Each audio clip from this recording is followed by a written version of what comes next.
welcome back to another fun and exciting episode of Monday Mixup. As always, I'm one of your hosts. I'm Dustin. I'm Rosie. And we are here on August the 3rd.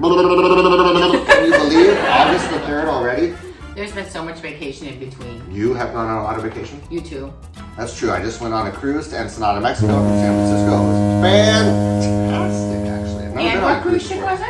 Carnival Cruise Lines. Oh, let's plug them. Carnival Cruise. Carnival. It was very fun. I went with a bunch of friends for a birthday party. I would highly recommend it. I had a great time. Yeah, I've been with on them before, and they were just great. I mean, it's a fun ship. And we were on a boat. We did a lot of napping. We saw shows, including comedy. We went to the main stage. We just walked around. We ate a lot. I feel like that's what it is.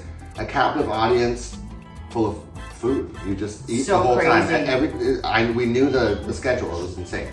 What was your favorite food that you ate?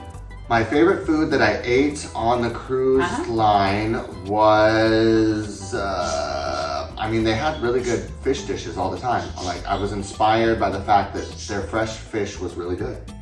On a boat, that makes sense, I guess. Yeah, but it's kind of interesting because they feed so many people. So when you have something good, that means that they're doing well in the kitchen. I think they're doing great. And from a perspective of being a former in the trenches chef, that's a really tough job. Yeah. All those jobs are really tough. They go on 8 months worth of contracts. They're away from their family, their friends, their point of origin for a really long time. And it was amazing. I had a wonderful time. I would recommend it. And in a couple years, my family and I are going to go on a cruise up to Alaska. So I'm excited about that. I've always wanted to be an MC on one of those cruises. The guy who was the MC was really good. At first I thought he was AI because he didn't miss a single word. He never used a verbal filler, and he just talked about all the wonderful and exciting things today on the Carnival Cruise Line where your only job is to have fun. I was like, this guy's full of shit. I want to do that. Well, if you And want wear to those fancy dresses. And he's from Australia, and if you want to be away from your whole life for 8 months, I don't think I could do it. I'd like to do it once.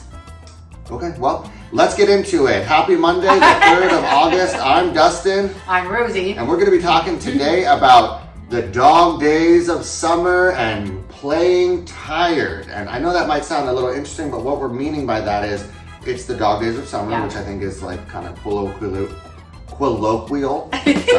rubber bands for, the midst of summer, the hot, the a little oppressive. But when we're playing characters in TV shows, in movies, in any kind of an acting situation, sometimes we have to emote all the time, actually. And some of those emotions are tired and worn down and run down and bewildered. Yeah. So how do we do that? And what kind of mindset do we get into, and how do we practice playing tired so that it becomes believable? You can't just say play tired and be like,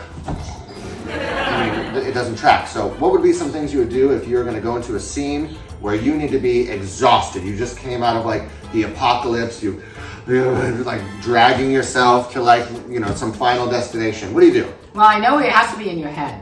It's true. Yeah. You really have to put that into your head. It starts here. It starts there. And if it's for instance a run or something like that, we talked about you go when you run around the block really fast so that you tire yourself out, get a little flush, maybe some sweat. That's right. And so that's how I would do it. And if it's in an apocalypse scene where you have to seem like you're dragging and all that, you really have to put yourself mentally in that, whether you have to take a few minutes and just meditate that in there. Yep. That's how I would see it. If you get some time on your hands before and you know what a scene is going to entail and you want to watch some movies, get some inspiration, watch some TV episodes, look online for what that would look like, and do some practice. Hair and makeup can only do so much. Costuming and wardrobe can only do so much. It's really, you got to pull it out there because it's got to be believable. So I think you're right. Practice those things, run around the block, exhaust yourself, do some research. You got to put your character in that position. Maybe get smacked around a little bit, but before they... Should I smack him around a little bit? Not anymore. Before this scene, she was hitting me a lot, and I was like, "You gotta stop! We can't do this!" No, that's not true. It isn't true.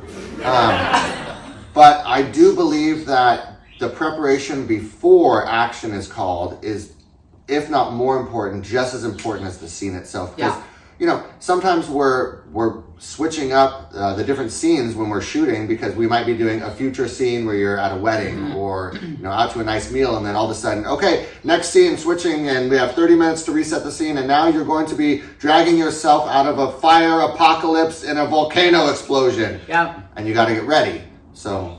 Yeah. And it really does, you can really shift your mindset and put yourself into character. It's just finding that space to do it. So a couple things.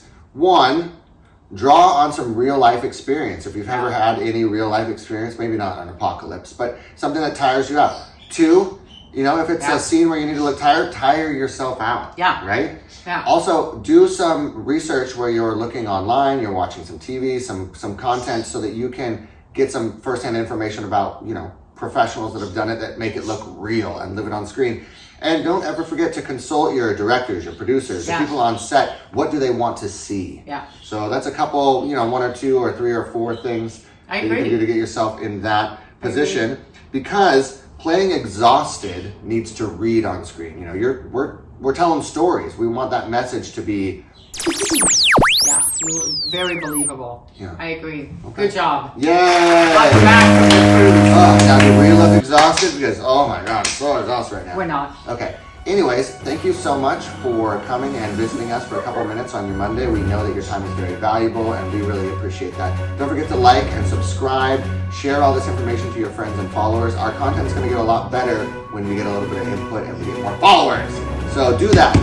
And then come play on the couch. Please. We'll see you next week. Have a great weekend. I'm Happy Rosie. Monday. Do fun stuff. I'm the best.